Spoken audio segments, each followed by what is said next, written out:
Olá, na aula de hoje nós faremos aqui todo o edital de Direito Constitucional da Polícia Militar da Paraíba. Isso porque a banca responsável é a IBFC, então provavelmente, como ela sempre faz, vai cobrar muita letra de lei. Então basta uma análise minuciosa do que diz a letra de lei e algumas ressalvas de acordo com a jurisprudência de acordo com a jurisprudência e a doutrina já é o suficiente para essa prova. Então vamos lá. O tópico do edital fala do direito à vida e o segundo do direito à liberdade. Pois bem, o caput do artigo 5º da Constituição diz que todos são iguais perante a lei, sem distinção de qualquer natureza, garantindo-se aos brasileiros e aos estrangeiros residentes no país a inviolabilidade do direito à vida, à liberdade, à igualdade, à segurança e à propriedade. Esses aqui são os direitos individuais e coletivos, tudo bem? Não são direitos sociais. Os direitos sociais, por sua vez, estão previstos no artigo 7º da Constituição. Então, esses aqui são os direitos individuais e coletivos. E todos os direitos fundamentais da Constituição são relativos. Então, até mesmo o direito à vida e o direito à liberdade são relativos. Como assim? Por exemplo, nos dispositivos de direito penal militar, no Código Penal Militar, há a previsão da pena de morte para vários crimes em caso de guerra e a pena em grau máximo. Então, o direito à vida aqui ele está sendo relativizado quando o próprio Estado, no Brasil, prevê a pena de morte. E o direito à liberdade, ele é relativizado quando o indivíduo é preso, por exemplo,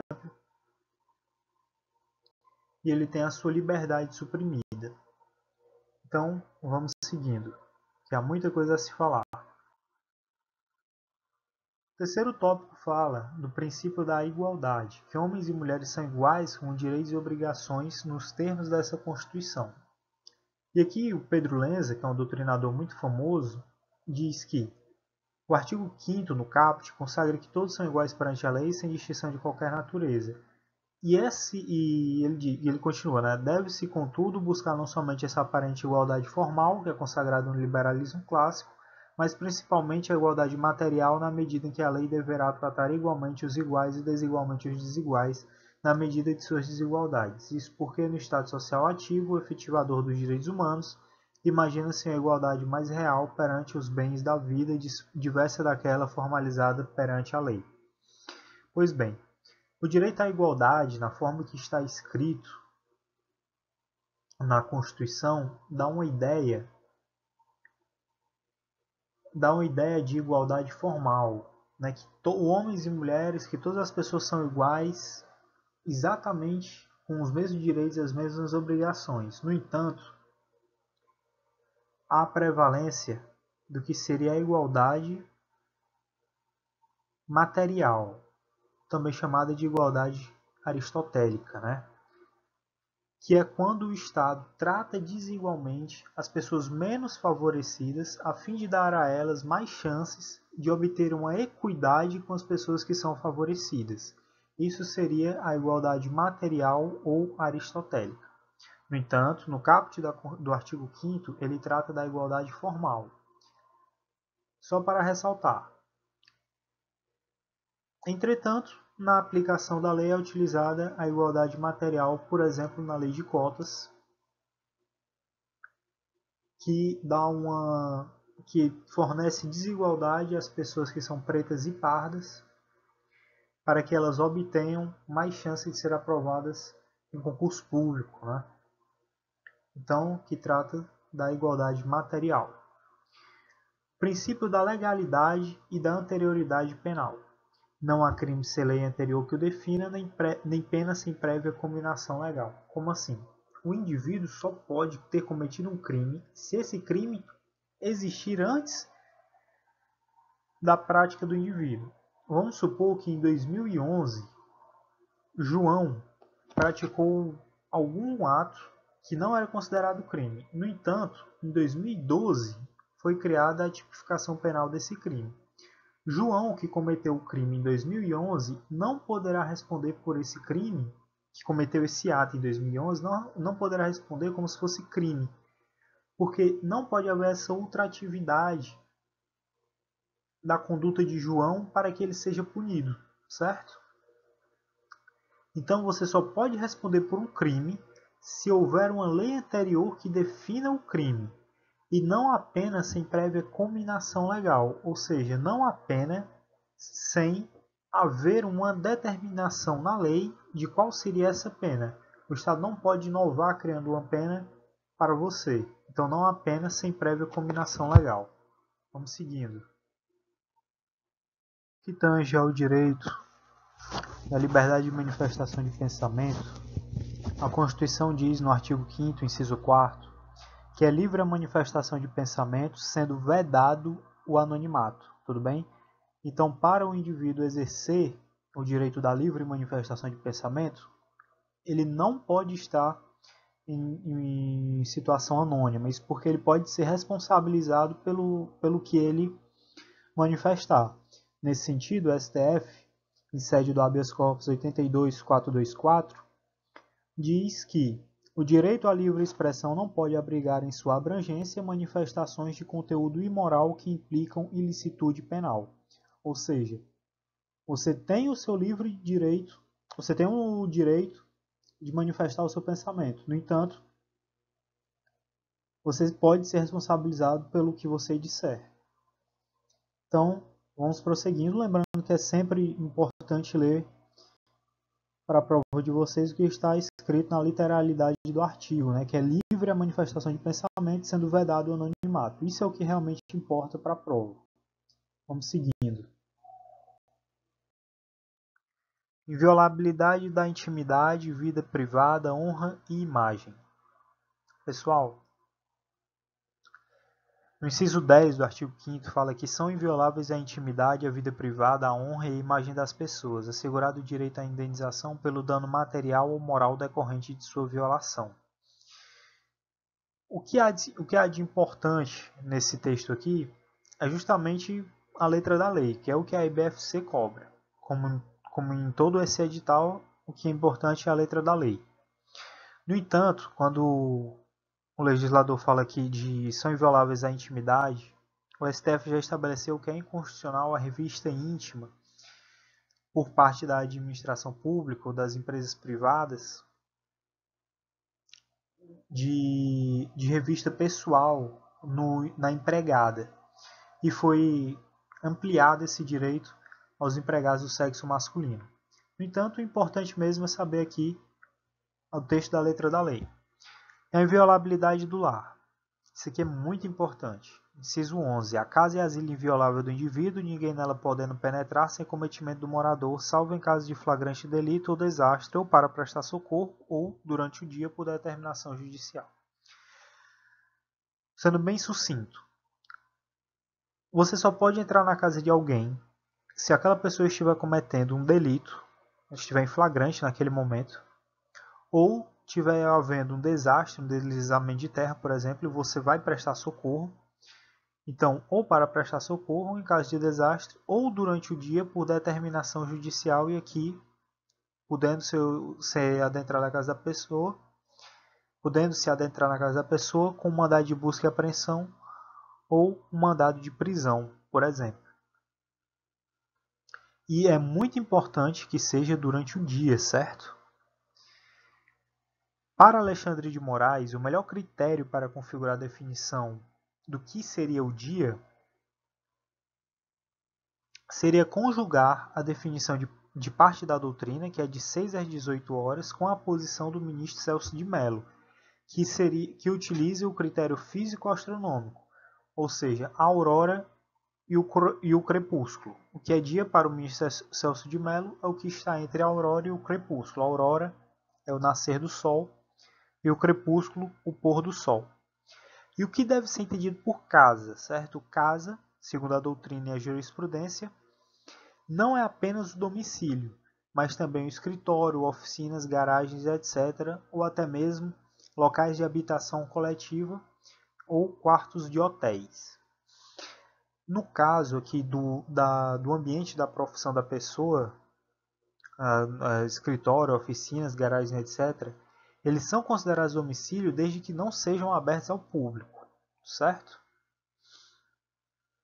E aqui no tema 280, o STF estabeleceu que a entrada forçada em domicílio sem mandado judicial só é lícita, mesmo em período noturno, quando amparada em fundadas razões, devidamente justificadas a posteriori, que indiquem que dentro da casa ocorre situação de flagrante delito sob pena de responsabilidade disciplinar civil e penal do agente ou autoridade de nulidade dos fatos praticados. Esse texto do tema 280 é bem importante, porque cai muito esse texto em prova. Então, vamos seguindo nesse mesmo tema.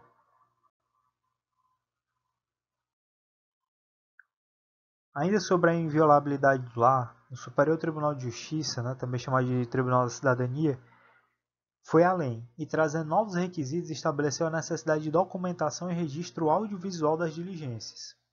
Então, eu trouxe aqui 3 itens da decisão do STJ que são muito importantes. O item B, o tráfico ilícito de entorpecentes, em que pese ser classificado como crime de natureza permanente, nem sempre autoriza a entrada sem mandado no domicílio onde supostamente se encontra a droga. Apenas será permitido o ingresso em situações de urgência, quando se concluir que, do atraso decorrente da obtenção do mandado judicial, se possa objetivo concretamente, inferir que a prova do crime ou a própria droga será destruída ou ocultada. Então, para o STJ, apesar do tráfico de entorpecentes ser um crime permanente, ou seja, em qualquer momento que o policial adentrar naquele local, haverá o flagrante e, portanto, seria lícita a entrada do policial, o STJ disse que só pode entrar um policial no ambiente que ele saiba que encontra-se droga, que encontra-se o tráfico de droga, se não haver a razoabilidade de esperar, se não houver a razoabilidade de esperar o mandado judicial. Então, se o policial puder provar que concretamente aquela droga será destruída, ele poderá adentrar naquele ambiente. Se não, ele deverá esperar um mandado judicial. Caso contrário, ele poderá responder aí penalmente e administrativamente por invasão de domicílio, por abuso de autoridade e outros crimes. No item D, fala que a prova da legalidade e da voluntariedade do consentimento para o ingresso de residência no suspeito incumbe, em caso de dúvida, ao Estado, e deve ser feita com declaração assinada pela pessoa que autorizou o ingresso domiciliar, indicando-se sempre que possível testemunhas do ato. Em todo caso, a operação deve ser registrada em áudio, vídeo e preservada tal prova enquanto durar o processo. Portanto, não basta que o policial diga na delegacia que o indivíduo autorizou a entrada do domicílio. Deve ser realizada formalmente, ou seja, a pessoa deve assinar, o suspeito deve assinar um documento autorizando o policial a entrar na casa dela. E sempre que possível deverão ter testemunhas do ato. E em todo caso deve ser realizado o registro de vídeo, uma gravação, que deverá ser preservada enquanto durar o processo do delito, no caso aqui do tráfico de drogas. Então há todo um processo extremamente burocrático que o agente público deve respeitar, segundo o STJ. E o item E diz que a violação dessas regras e condições legais e constitucionais para o ingresso no domicílio alheio resulta na ilicitude das provas obtidas em decorrência da medida, bem como das demais provas que dela decorrerem em relação de causalidade, sem prejuízo de eventual responsabilização penal dos agentes públicos que tenham realizado a diligência. Portanto, o indivíduo será absolvido, porque a prova será ilícita, e o policial será ainda responsabilizado penalmente pelos atos que ele praticou que estiverem em desacordo com a determinação do STJ. Agora sobre o sigilo de correspondência e de comunicação. O que importa? O inciso 12 do artigo 5º, que diz que é inviolável o sigilo da correspondência e das comunicações telegráficas de dado e das comunicações telefônicas, salvo, no último caso, por ordem judicial, nas hipóteses e na forma que a lei estabelecer para fins de investigação criminal ou instrução processual penal.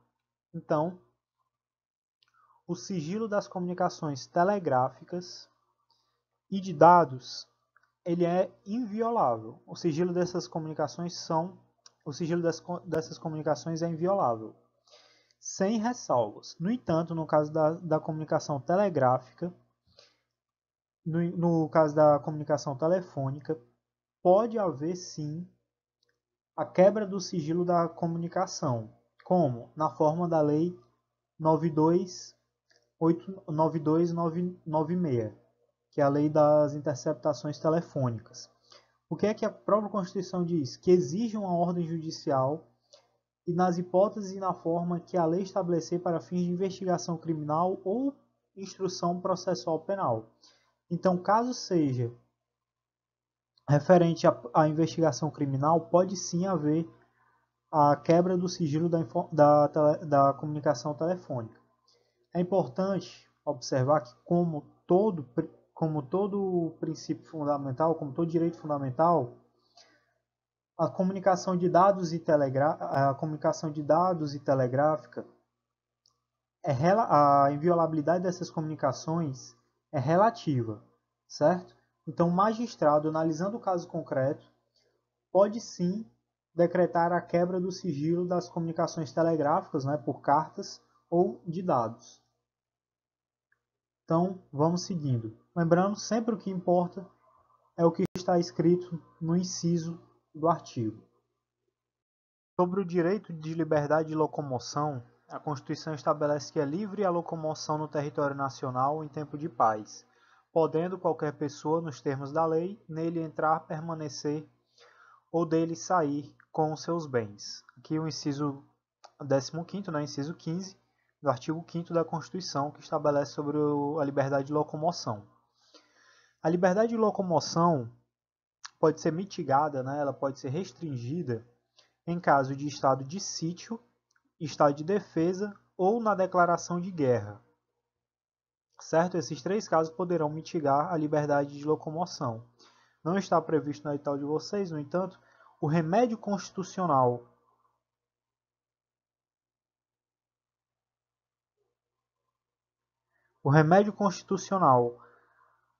para a violação do direito de liberdade de locomoção é o habeas corpus. O habeas corpus será concedido sempre que alguém sofrer ou se achar ameaçado de sofrer violência ou coação em sua liberdade de locomoção por ilegalidade ou abuso de poder.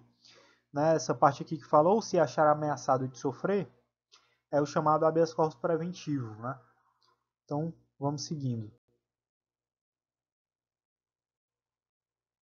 Agora tratando aqui do direito de reunião e de associação, um dos temas que mais cai nas provas que cobram esse assunto.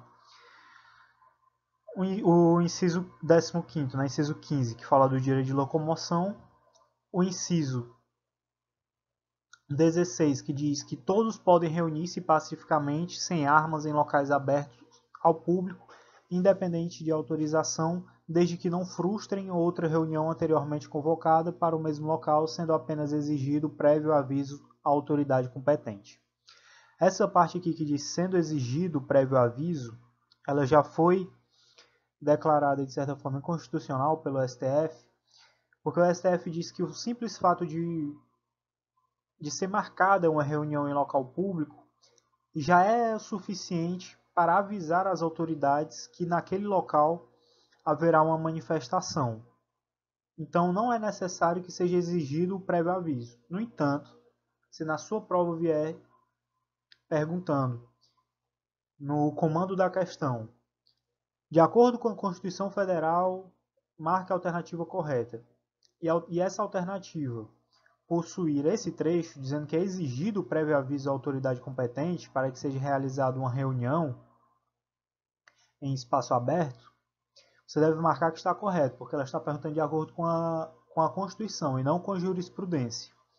Então, todos podem reunir-se pacificamente, sem armas, em locais abertos ao público, independentemente de autorização, sendo exigido apenas o prévio aviso à autoridade competente. Se a questão perguntar de acordo com a jurisprudência, não é exigido o prévio aviso à autoridade competente. No entanto, se ela perguntar de acordo com a Constituição, é sim exigido. Inciso 16, o inciso 17 e o inciso 18. É plena liberdade de associação para fins lícitos, vedada de caráter paramilitar. Então, você pode associar-se com outras pessoas para fins lícitos, tudo bem? Sendo vedado de toda forma a associação de caráter paramilitar. Então, não é autorizada a criação de um grupo de caráter paramilitar, né? Um grupo que se assemelhe a um grupo militar.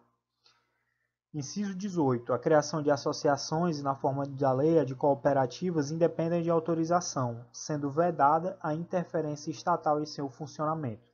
Então, não é necessária, de maneira alguma, autorização para a criação de associações e de cooperativas. Tudo bem? Estabelece ainda aqui na forma da lei. E é vedada a interferência estatal no seu funcionamento. Então, o Estado não pode intrometer-se no que, em como funcionaria essa associação, desde que ela não tenha fins ilícitos. Inciso 19. As associações só poderão ser compulsoriamente dissolvidas ou ter suas atividades suspensas por decisão judicial, exigindo-se, no primeiro caso, o trânsito em julgado. Então, para a associação ser dissolvida, para haver a dissolução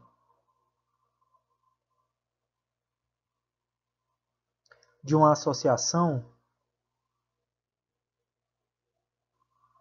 aliás, para que haja a dissolução de uma associação, é necessário que haja o trânsito em julgado. O que é o trânsito em julgado? É quando não há mais instâncias recursais para aquela decisão. Então, quando se exaurem todas as instâncias, é dito que há o trânsito em julgado, ou então quando a parte deixa de solicitar uma revisão da decisão. Quando não há mais, de certa forma, quando não há mais para onde correr, né? Então, ela será compulsoriamente dissolvida quando houver o trânsito em julgado. No entanto, as atividades serão suspensas,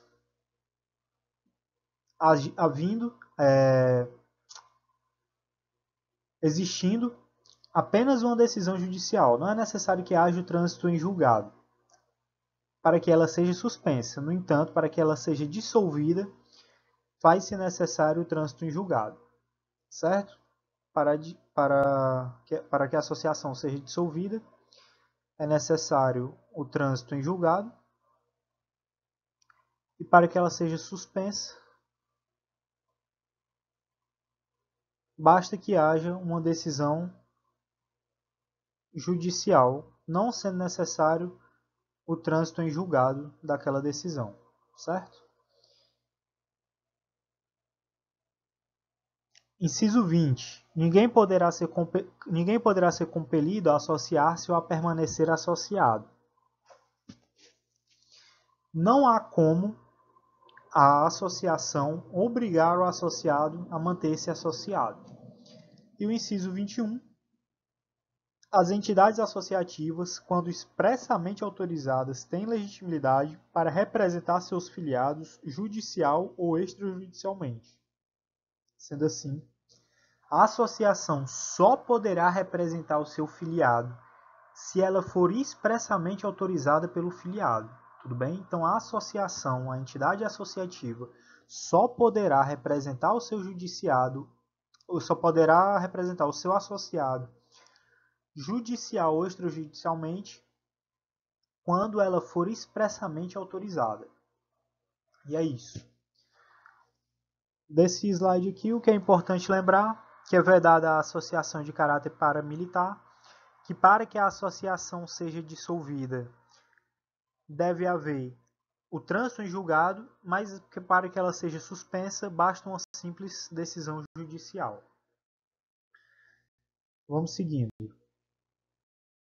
Direito de propriedade.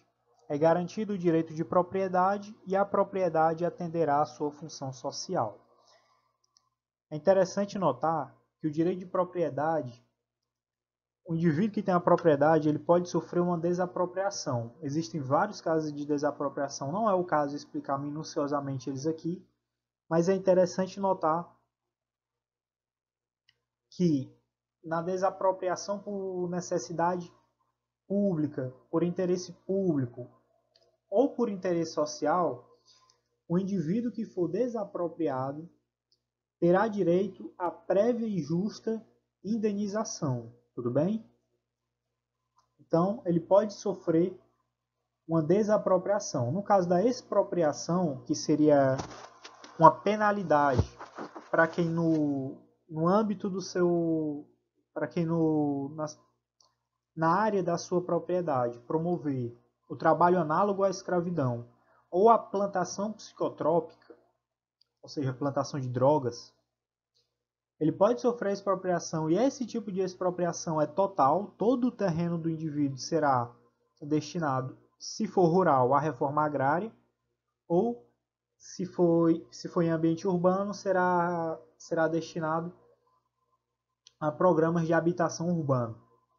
Então, no caso da expropriação, relativa aqui ao direito de propriedade, uma penalização, não terá direito a nenhum tipo de indenização e será total. Se for uma desapropriação, que é quando a propriedade não mais cumpre a sua função social, então a necessidade ou a utilidade pública para aquela propriedade, por exemplo, passar uma rua, construir uma escola, um quartel, coisas do gênero, aí sim ele será prévio e justamente indenizado. No caso da expropriação, não. Sobre a vedação ao racismo. O inciso aqui 62. A prática do racismo constitui crime inafiançável e imprescritível, sujeito à pena de reclusão nos termos da lei. Pois bem, o racismo, que está previsto em lei própria, né, salvo engano, a lei 7.716, que define o que é um crime de racismo, a prática do racismo é inafiançável e ela é imprescritível. Não há tempo de prescrição para esse crime. Independentemente de quando você tenha cometido o crime, você será responsabilizado no futuro caso você seja descoberto, né? Caso o crime seja descoberto. A pena será a de reclusão nos termos da lei, no caso a lei é 7.716, salvo engano. Isso aqui que a Constituição traz no artigo 5º, inciso 62, é chamado de mandado de criminalização. E o STF, no julgamento da ação direta de omissão 26, estabeleceu que a prática da transfobia e da homofobia constituem crime de racismo. Por quê? Porque o STF entendeu que o Poder Legislativo estava sendo omisso à penalização dessas práticas. Então, para suprir essa omissão, o STF disse que a transfobia e a homofobia constituem crime de racismo. Então, a transfobia e a homofobia são racismo para o STF, e é o que nós vamos usar, e são crimes inafiançáveis, não há fiança, e são imprescritíveis. Não há tempo que esse crime deixe de surtir efeitos penais, né? E o STF disse, até que sobrevenha a lei emanada pelo Congresso Nacional, destinada a implantar o mandado de criminalização definido no inciso 61 e 62 do artigo 5º da Constituição, as condutas homofóbicas e transfóbicas reais ou supostas que envolvem a aversão odiosa à orientação sexual, à identidade de gênero de alguém, por traduzirem expressões de racismo, compreendido este a sua dimensão social, ajustam-se por identidade e razão e mediante adequação típica aos preceitos primários de incriminação definidos aqui na Lei 7.716, que é a lei que define o que é um crime de racismo. Então, transfobia e homofobia constituem crime de racismo. Vamos seguindo. Sobre as garantias às integridades física e moral do preso.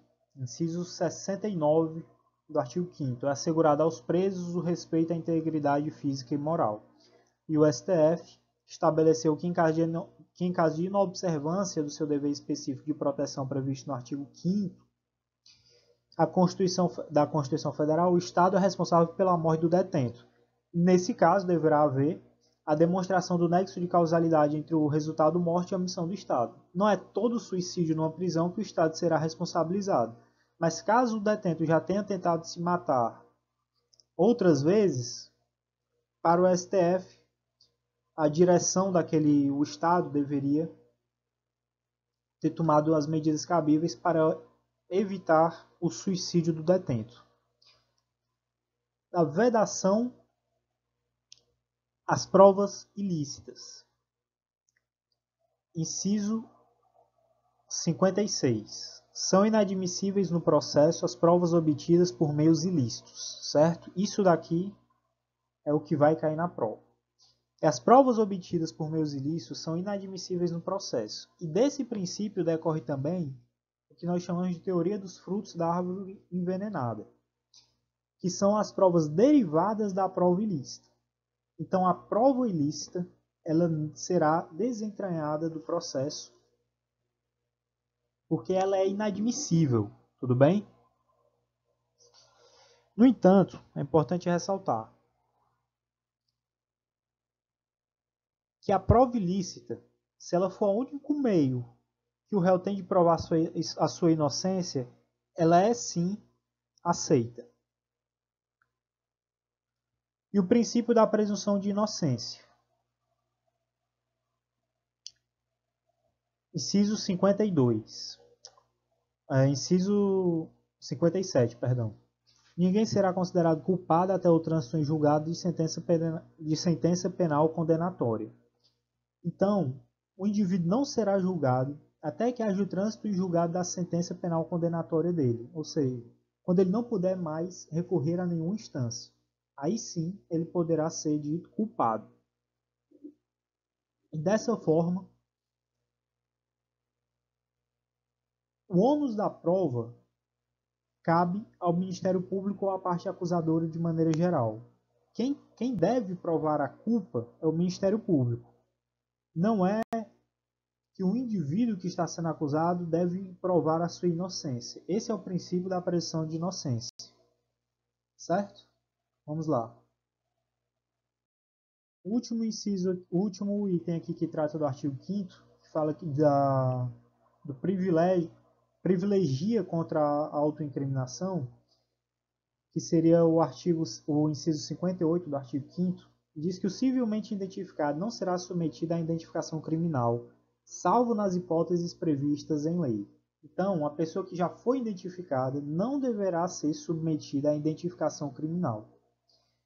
Só se procede à identificação criminal se não tiver sido realizada a identificação civil ou em casos excepcionais, como no caso da falta de apresentação de documento, rasuras ou indícios de falsificação da identidade civil do investigado. Então, o civilmente identificado não será submetido à identificação criminal, salvo nas hipóteses previstas em lei. E aqui, como esse aqui foi o último tópico, acho importante ressaltar aqui quais são algumas das características dos direitos individuais, né? A historicidade, certo? São direitos que são obtidos a partir da evolução da sociedade.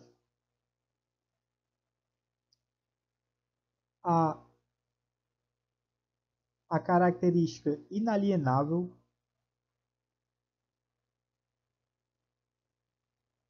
dos direitos, eles não podem ser comercializados, eles não podem ser transferidos a outra pessoa.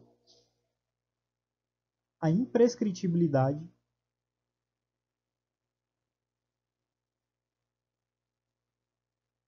o direito não tem prazo de duração, ele dura enquanto o indivíduo estiver vivo e até depois, né? Os direitos fundamentais são imprescritíveis. Não há tempo em que eles deixam de surtir efeito, eles surtem efeito para sempre. E a indisponibilidade. O que é isso? O indivíduo não pode decidir que quer, não pode decidir que não quer usufruir daquele direito. O direito ele é indisponível. O direito fundamental é indisponível. Certo? Lembrando aqui que nós estamos tratando dos direitos individuais e coletivos da pessoa. Não estamos tratando dos direitos sociais. Os direitos sociais estão previstos no artigo 6 e 7 da Constituição. Nós estamos tratando aqui dos direitos individuais e coletivos. No entanto, essas características aqui que eu estou colocando dizem respeito a todos os direitos previstos na Constituição. Eles são relativos, universais e têm aplicação imediata. Eles não são absolutos, eles são para todos e têm aplicação imediata. Como assim universais? Até quem comete uma infração do direito fundamental de outra pessoa também tem esse direito fundamental, por mais que ele esteja violando o de outra pessoa. Eles são universais, são para todos. E a aplicação imediata, não confunda com a aplicabilidade, por favor. Nem todos os direitos fundamentais têm aplicabilidade imediata. Não faz sentido aqui dissertar sobre isso, mas leve em consideração isso, que é a aplicação imediata e não a aplicabilidade imediata. Pois tem alguns direitos que precisam ter uma lei que rege esse direito, e esses são chamados de direitos de aplicabilidade imediata e não de aplicabilidade imediata. No entanto, todos, sem exceção, têm aplicação imediata. Vamos seguindo. Agora trataremos dos militares dos estados do Distrito Federal e dos territórios. Militares dos estados, do Distrito Federal e dos territórios. Artigo 42. Os membros das polícias militares e corpos de bombeiros militares, instituições organizadas com base na hierarquia e disciplina, são militares dos estados, do Distrito Federal e dos territórios. Então, o servidor de carreira da Polícia Militar e do Corpo de Bombeiro Militar, ele é militar estadual, certo? Então, são militares dos estados, do DF e dos territórios. Aplicam-se aos militares dos estados, do Distrito Federal e dos territórios, além do que vier a ser fixado em lei, as disposições no artigo 14, parágrafo 8º. O que é o artigo 14, parágrafo 8º? É o que diz que o militar alistável é elegível atendidas as seguintes condições. Se ele contar menos de 10 anos de serviço, ele deverá ser afastado da atividade. Se ele contar mais de 10 anos de serviço, ele será dito agregado pela autoridade superior e, se eleito, passará automaticamente no ato da diplomação para a inatividade. Tudo bem? Do artigo 40, parágrafo 9º. Esse artigo aqui, 40, parágrafo 9º, que esse artigo fala, é o que versa sobre o tempo de contribuição para fins de aposentadoria, certo? E do artigo 142, parágrafo 2º e 3º, que esses são muito importantes, cabendo à lei estadual específica dispor sobre as matérias do artigo 142, parágrafo 3º, inciso 10º, sendo as patentes oficiais conferidas pelos respectivos governadores. Por que ele fala do artigo 142, parágrafo 2º e 3º? O artigo 142 da Constituição é o que trata das Forças Armadas. E esse artigo aqui, do artigo 42, pegou emprestado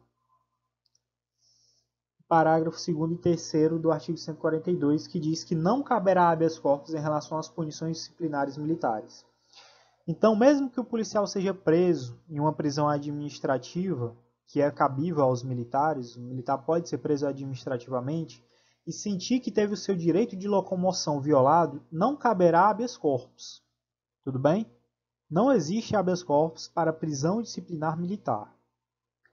E o parágrafo 3º é o que estabelece como seria o funcionamento da organização militar das Forças Armadas. Mas o que importa aqui é o inciso 10º do parágrafo 3º do artigo 142, que diz que a lei disporá sobre o ingresso nas Forças Armadas, os limites de idade, a estabilidade, entre outros. Então, basicamente, o que esse artigo aqui fala, o artigo 142, parágrafo 3º, inciso 10º, é que caberá ao Estado estabelecer qual será o estatuto dos militares. Então, cada Estado tem um estatuto dos militares diferente, e sendo as patentes oficiais conferidas pelos respectivos governadores. Parágrafo 2º do artigo 42. Aos pensionistas dos militares dos Estados e do Distrito Federal e dos territórios, aplica-se o que for fixado em lei específica do respectivo ente estatal. O Estado deve dispor sobre isso, né, cada Estado. Parágrafo 3º. Aplica-se aos militares dos Estados do DF e dos territórios disposto no artigo 37, inciso 16, com prevalência da atividade militar. O que está disposto no artigo 37, inciso 16 da Constituição? É a acumulação de cargos públicos, com remuneração devida, certo? Então, o militar ele pode sim acumular com outro cargo público na forma do inciso 16 do artigo 37, sendo que deve sempre prevalecer a atividade militar. Então, caso o militar for dar aula também, deve haver a prevalência da atividade militar. Caso for militar acumulando cargo com saúde, deve haver a prevalência da atividade militar. Então, vamos seguindo. E agora, para encerrar, o que trata aqui da segurança pública. Artigo 144. A segurança pública, dever do Estado, direito e responsabilidade de todos. Então, se a questão falar direito do Estado e dever do cidadão, está errado. É dever do Estado, direito e responsabilidade de todos. É exercida para a preservação da ordem pública e da incolumidade das pessoas e do patrimônio através dos seguintes órgãos. Só são órgãos de segurança pública estes 6 órgãos que estão dispostos nos incisos do caput do artigo 144 da Constituição. Guarda Municipal não é órgão de segurança pública. Não importa o que as pessoas falem. Está previsto na Lei do Serviço Único de Segurança Pública, a Lei do SUSP. Só é órgão de segurança pública o que está previsto nesses incisos aqui, pois esse rol é um rol que é dito taxativo.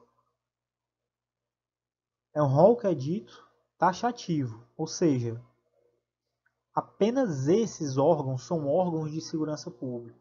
Já é um tema classificado pelo Supremo. Decisão é mais recente na ADI 2575, que o ministro Dias Toffoli reforçou em 2020, que os órgãos encarregados pela segurança pública estão previstos no artigo 144 da Constituição, e é um rol taxativo, certo? Quais são esses órgãos? A Polícia Federal, a Polícia Rodoviária Federal, a Polícia Ferroviária Federal. Esse órgão nunca foi criado, mas se cair na questão perguntando se esse órgão é um órgão de segurança pública, ele é um órgão de segurança pública, apesar de nunca ter existido.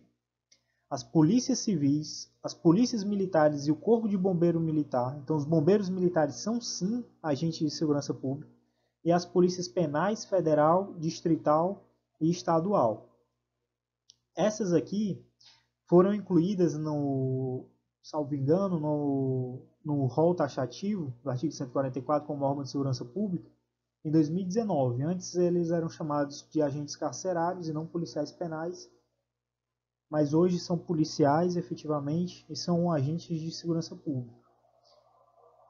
E no parágrafo 1º dessa lei, trata do funcionamento da Polícia Federal. A Polícia Federal, instituída por lei como órgão permanente, organizado e mantido pela União, estruturado em carreira.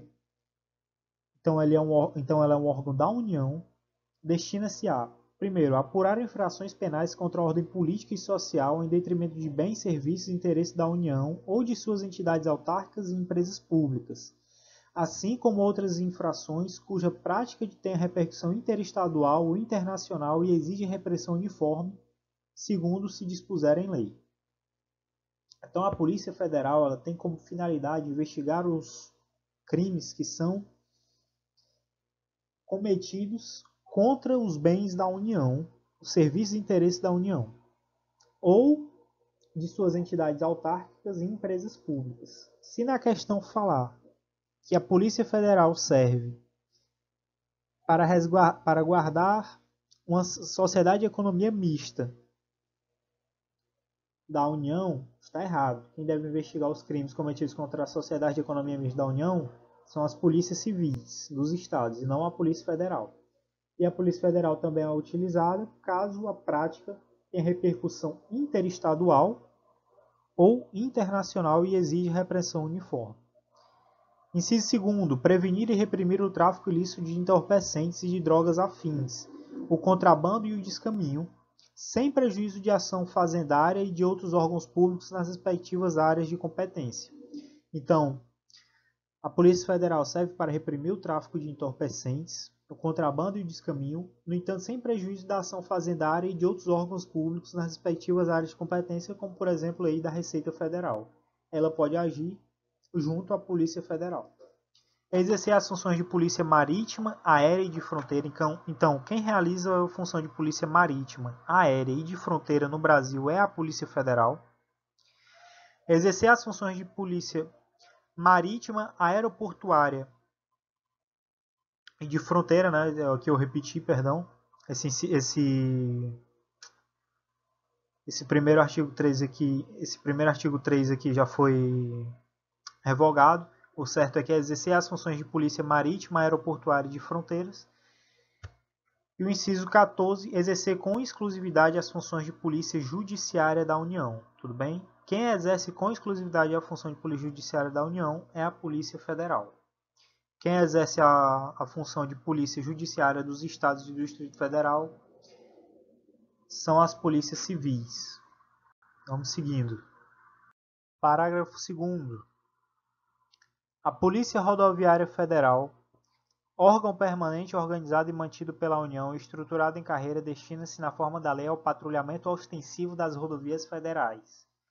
Se a questão disser que a Polícia Rodoviária Federal, de acordo com a Constituição, serve para o policiamento ostensivo das rodovias federais, está errado. Ela serve para o patrulhamento ostensivo das rodovias federais. Não confunda. Parágrafo 3º. A Polícia Ferroviária Federal, órgão permanente organizado e mantido pela União e estruturado em carreira, destina-se na forma da lei ao patrulhamento ostensivo das ferrovias federais. Aqui em cima está o parágrafo 3º antigo, mas eu já risquei, não levo em consideração apenas esse aqui, que trata da Polícia Ferroviária Federal. As polícias civis, dirigidas por delegados de polícia de carreira, certo? Quem deve ser o diretor da Polícia Civil deve ser sempre um delegado de polícia. Incumbem, ressalvada a competência da União, as funções de polícia judiciária e a apuração das infrações penais, exceto as militares. O que cai muito aqui é dizendo que as questões colocam que a Polícia Civil pode servir como Polícia Judiciária da União, e ela não pode. Quem serve como Polícia Judiciária da União é a Polícia Federal. E a Polícia Civil não investiga todas as infrações penais, porque ela não tem competência para investigar as infrações militares, as infrações penais militares. Quem investiga isso aqui são as Forças Armadas ou a Polícia Militar, se for o caso, ou o Corpo de Bombeiros Militares. Parágrafo 5º. As polícias militares cabem à polícia ostensiva e à preservação da ordem pública, aos corpos de bombeiros militares, além das atribuições definidas em lei, incumbe a execução de atividades de defesa civil. Então, as polícias militares cabe à polícia ostensiva e a preservação da ordem pública. Essa é a função constitucional das polícias militares. E aos corpos de bombeiro incumbe a execução de atividades de defesa civil.